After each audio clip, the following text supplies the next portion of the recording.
What do you think? Think I should go win a circuit event?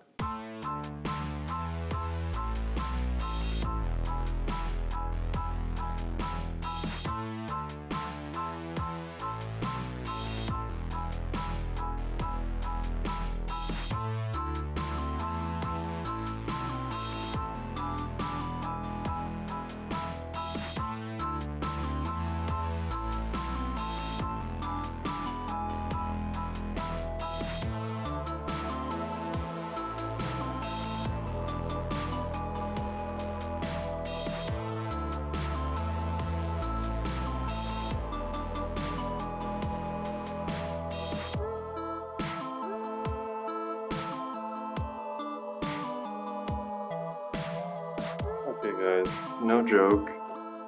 This room is crazy nice. How did he get us such a nice room? I'm just gonna be utterly disappointed at every other place I stay now. I mean, just look at this bathroom. That's the shower. Toilet room thing. Oh, it gets the matte seal of approval though, for sure. It's pretty late. I probably shouldn't play any more cash games right now. I should figure out if I'm actually trying to play a tournament tomorrow. I'm thinking not. I should probably just go to sleep, and then tomorrow will probably be a big editing and cash game day. And then the following day, which is Saturday, I'll play another tournament. I think I have like 6 tournaments on my schedule for my staking package, so I'll definitely try to hit all of those. And I probably won't add anything additional, but I guess we'll see.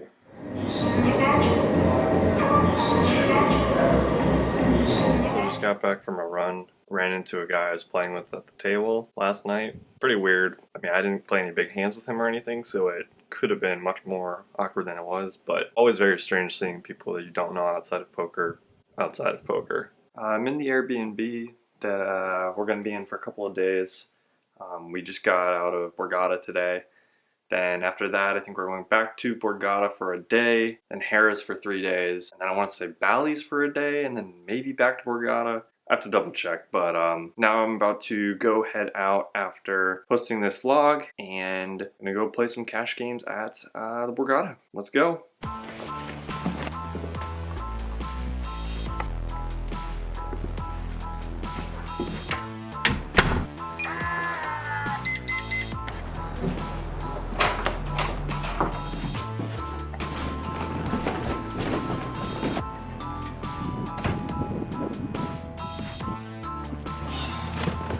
It's been really nice having it be 60 and 70 degrees in Maryland.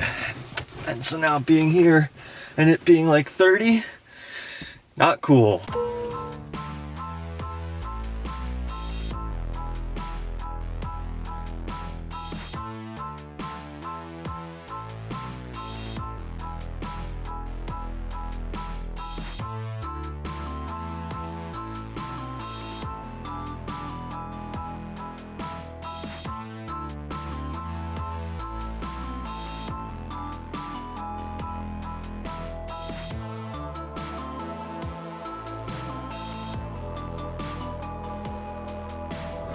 Pretty nice out though.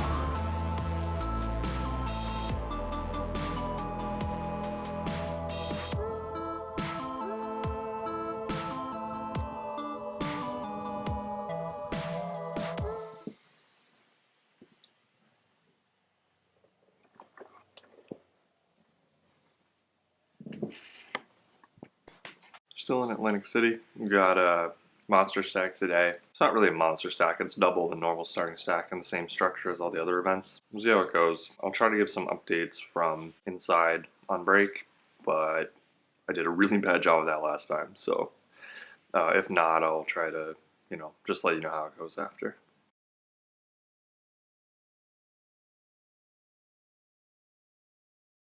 The battery just ran out on my camera. I was supposed to get new batteries like a week ago, but that didn't happen. The mail got lost somehow. I'm still waiting on that. For now, I have to record on this. Sorry. Anyway, so the guy's in, at the condo front door with us, and he tries the combination, the same 4-number combination. I kid you not, 30 to 40 times while we're standing there over the course of like 20 minutes. And you know, I'm like, it's 3 in the morning. I'm exhausted. My friend's exhausted. We're trying to like just get into our stuff and go to sleep. And the guy's just like clearly has no idea what to do. It's never happened to him before, apparently, which is kind of crazy. Terrible situation. So eventually he decides to put us into one of the other rooms because he owns the whole building. I mean, that's fine, but like we asked if he would call a 24-hour locksmith, and he was like, "No, I'll deal with it in the morning." Like, I mean, my friend's like, I kind of need my stuff. Like, what do you mean? Like, can't you just try to call somebody? And he's like, "No, I'll deal with it in the morning. Thanks for the suggestion, though." And it's like, wait, what? So fine, whatever. We stayed in the other room overnight, and you know, we woke up in the morning. He called me at like 9:15 a.m. The door was unlocked. We could get in. Turns out they just run out of batteries on this like battery-powered, you know, deadbolt access key code lock thing. And I don't understand how he didn't know to replace the batteries, or how to know that the batteries needed changing soon, or something. But yeah, that was fun. And then, just like throughout the whole interchange, he was kind of a jerk. Yeah, I said it. He was a jerk. So, there you have it. That's my bad beat story of the day.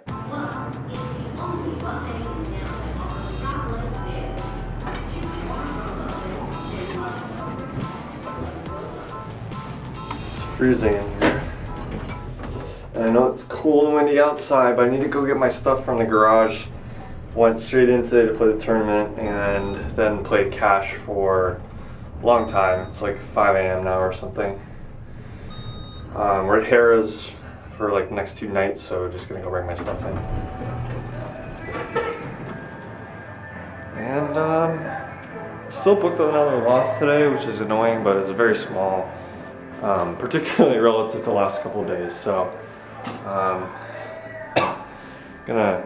gonna try to win tomorrow.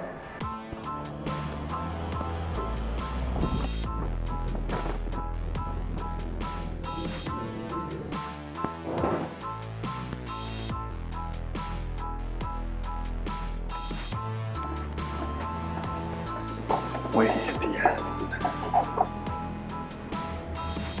Alright, so I made it to Harrah's hotel room, which I think is must be a smoking room, which sucks. And the room is clearly nowhere near as nice as the Borgata rooms that we've been in. Got 2 nights here, 1 night at Bally's, 2 more nights at Borgata, and I cannot wait for Borgata.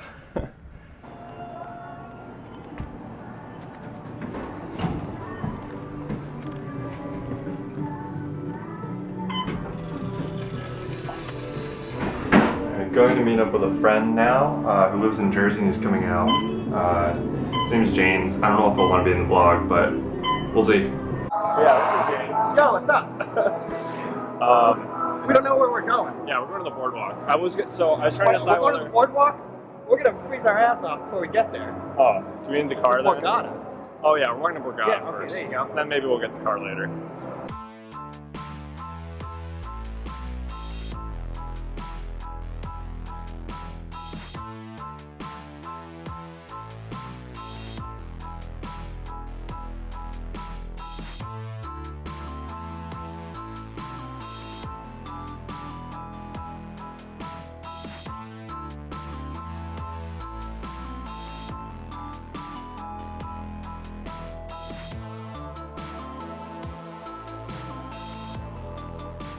That's an awesome view. Look at that. Yeah. See if I can even zoom in a little bit. There you go.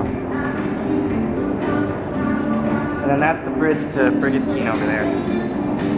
We walked over here from there. Oh, are you vlogging right now? Yeah, Awesome. I've been recording. Nice. We walked over from Harrah's. That was maybe a mistake, but we're gonna walk back. It's farther than it looks from the camera, I'm sure. It's farther than it looks. And then there's the Golden Nugget.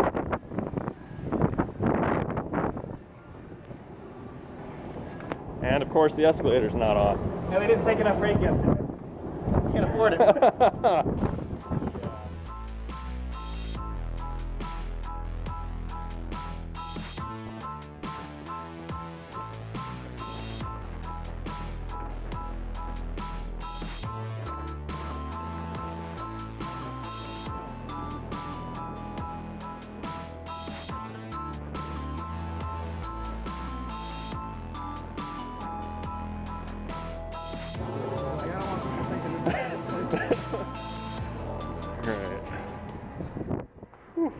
Yeah, I'm on the top floor, Oh, which good. is stupid because it was raining when we got here. No, that's good. I like the top floor. You get a good view of stuff. And it was like 60-mile-per-hour winds. Like we opened the doors and like the doors almost smashed into the cars next to us. Oh. Like It snowed up by us. the famous Boardwalk. Well, it's the only one. Yeah. What's up, vlog? What up, vlog? Oh, what up? Oh, I can't use what up. That's the troopers thing. Oh. Anyway, we're on the boardwalk now. Not a lot going on. It's It's pretty dead. Wednesday night. Afternoon. That's the pier I was talking about. That's awesome. It's a great view. It's too bad it's not light out. We could have gotten the vlog out there. Yeah, that's all right. They can use their imaginations. Oh, Rainforest Cafe. That can't be bad.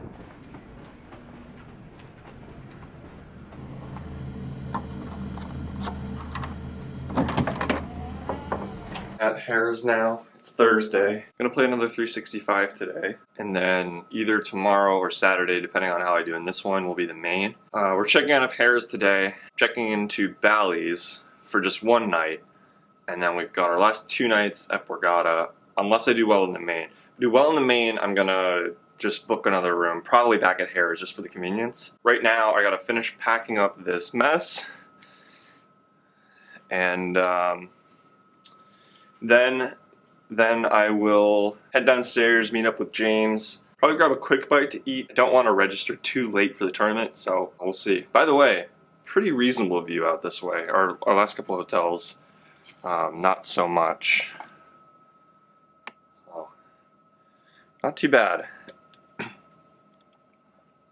Granted, I actually hadn't looked out that window until this morning, but it's pretty nice in the daytime. Talk to you later. Just made it to Bally's. Today was a frustrating day. I played another 365 and didn't really win any hands. I won 2 pots all day, and they were both ones where I opened pre-flop or opened over limp, went heads up, c-bet a flop, and won. And then pretty much didn't open any other hands either because everything I got was basically a bottom 10% kind of hand.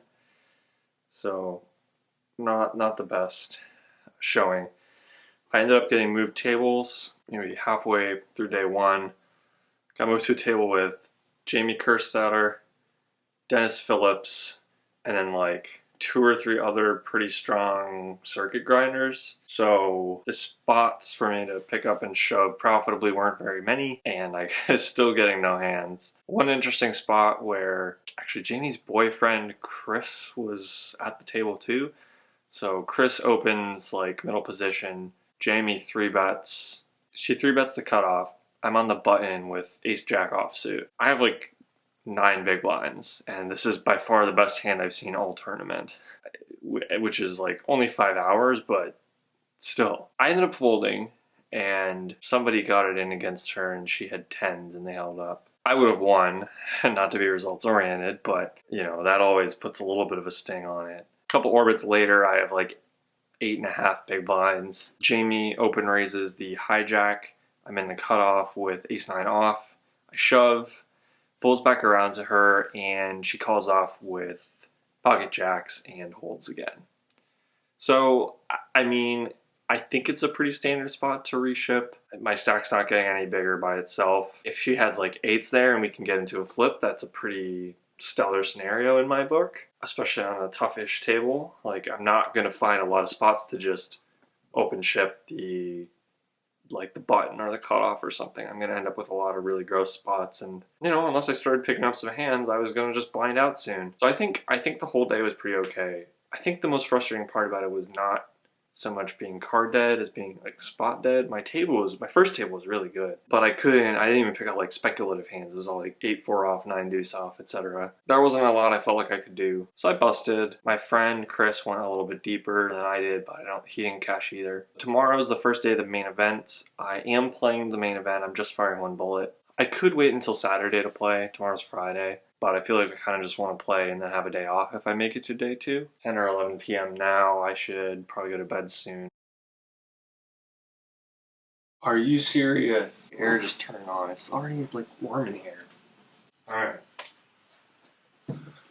Turned it off for its own good. Alright, so now I need to tell you about the Monster Stack. Monster Stack was an interesting tournament. You know, I got a very soft table. I think a lot of people value the double starting stack, even, you know, recreational players, that there's more play.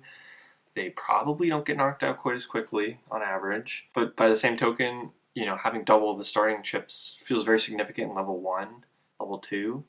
But as you get further into the tournament, the fact that you started with double matters a lot less. So in level 8, it doesn't really matter a whole lot that you started with double the chips. But you do start with 20,000. It's kind of nice. There's not a lot to say about it though. I did end up with a very soft table, which is always good. And I actually wasn't able to write down that many hands from the Monster Stack, but it's basically the only tournament where I did manage to write down hands. The 6 Max was an interesting tournament, but I didn't really get any hands written down because the hands just came around so quickly and I was trying to follow all the action for all the hands. The Monster Stack, I did kind of have time to sit, you know, between hands and think about the spots or write spots down. I'm just going to go through all the hands that I have written down, and I might cut some of them later, but I just wanted to talk through them. So we started out the tournament short-handed, apparently. Apparently we stayed short-handed for a while, because this hand is happening at 5100, which is level 2 of the tournament, and possibly someone busted out already. So we're 6-handed. Under the gun opens to 275 at 5100. I flatten the big blind with pocket 9s. The flop comes King 8-4 rainbow, goes check check. The turn is the 6 of clubs, which I guess brings in a backdoor flush draw, otherwise I wouldn't have mentioned it. And the river is a 7 that doesn't complete the flush. I decided to bet 200, mostly because I felt like his hand was almost always going to be ace high. I mean, occasionally it can be like 10s or jacks or queens, but most of the time it's going to be something I'm ahead of. So on the very off chance he decides to hero with ace high, why not bet? Instead he ends up calling and turns over pocket kings. Yes, pocket kings. Two kings in his hand, one on the board. 2 in his hand, 1 on the board. But he did say he was worried about a straight. He's like, you could have that 5. And I'm like, yeah, I guess so. I could. Okay, so now we're on to the next orbit. The same villain from the previous hand opens early position to 225. Different sizing. The button flats, and I make it 850 with ace-king offsuit. Both of them call. The flop comes 7-2-2, and I bet 1200. Now, I don't have to bet this flop 100% of the time, but if I bet now, I have the potential opportunity to barrel. I still can catch up, and if I check, I'm usually just giving up. I don't really love check calling on this board and just hoping to get to showdown. And in these tournaments, a lot of times people are playing fairly fit or fold at this like smaller level in particular, so I decided to bet. The original raiser calls, who again is the villain from the previous hand. The turn is the ace of spades, which is the second spade on board. I check because it's kind of a scare card for the vast majority of his range. Everyone kind of always wants to put you on ace-king when you c-bet the flop in a 3-bet pot. So I check. He bets 2100 and I call. I figured at this point he could easily have something like ace-queen, maybe ace-jack or something, you know, or worse, but I wasn't really thinking about other hands he could have because I just look weak, and it's possible that he could have floated me with worse, but it's unlikely, and I don't think he's really going to bet like pocket 9s here once this action happens. So he bets 2100 and I call. The river is a king of clubs, so it breaks the flush draw. I end up leading for 3800, mostly because I was worried based on the previous hand that we played that he would take a hand like ace queen or ace jack and just shut down with it, get like C showdown. So I bet to make sure that we didn't just see showdown and that he would have to call and pay off with that hand instead of checking behind. I bet 3800. He calls. I snap turn over my hand because obviously ace-king is the nuts for all eternity. He goes, nice. Waits a couple seconds, turns over pocket 7s. No, you didn't forget.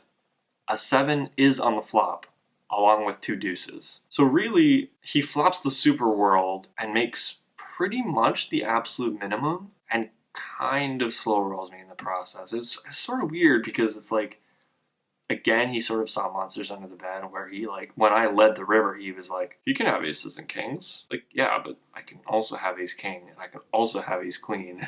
I don't know. It boggled my mind that he was worried about being behind. Like he was actively concerned and then felt some sense of relief when his hand was good. But there you go. So the next orbit, I open pocket aces under the gun, and everyone folds. So the tournament's going really well for me at this point. By now, I'm like down to half starting stack or something like that.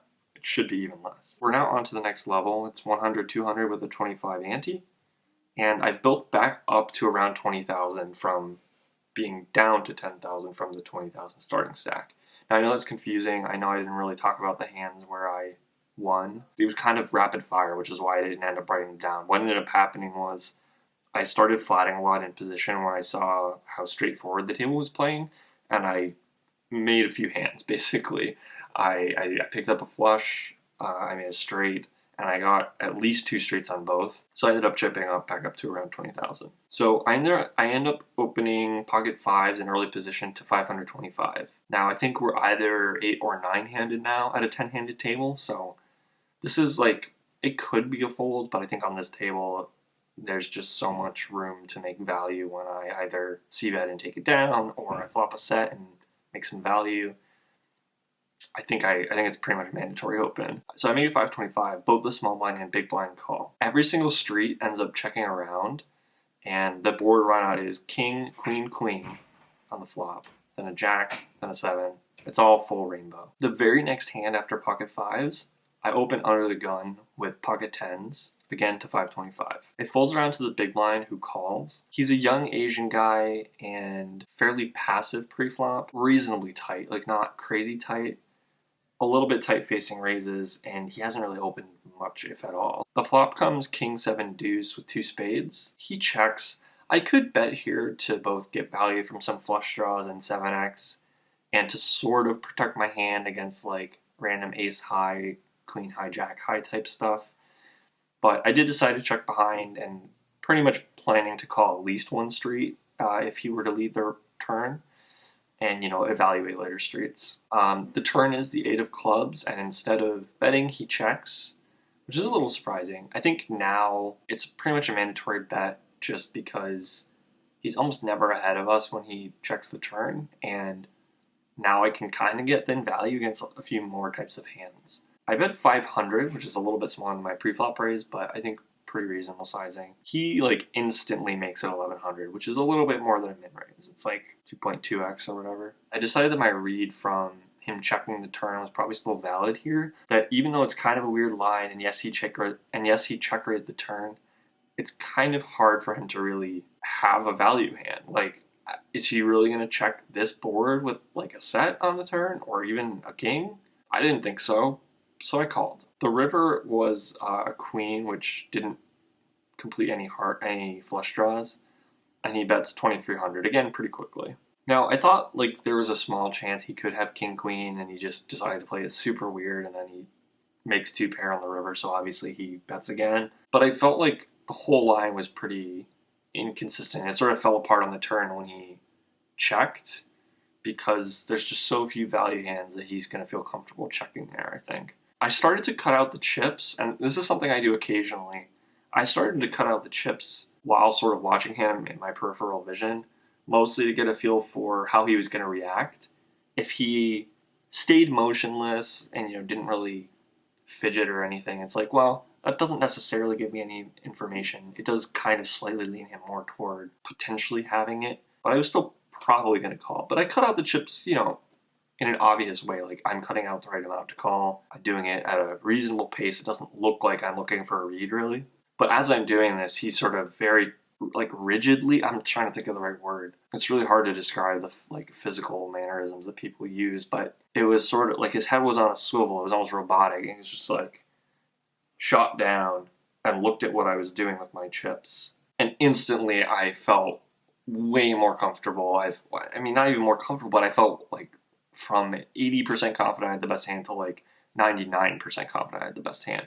Because when he does that, if he doesn't move at all, it means he's either concealing what he's feeling or he's comfortable with what's happening. He doesn't want to stop me from putting chips in the pot. But if he does that reaction, it's like, it's sort of a, hey buddy, watch out. Like, I've got it here. I see that you're about to call. It's a discouragement. At that point, he sees that I'm about to call. Any any amount of additional barriers that he can put in my way is a good thing.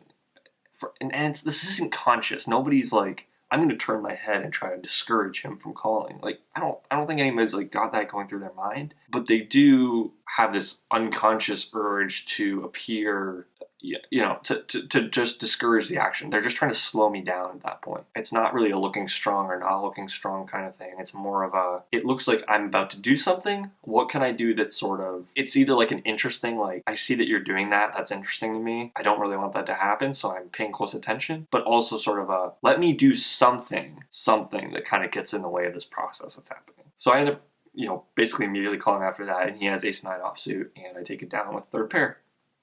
Easy game.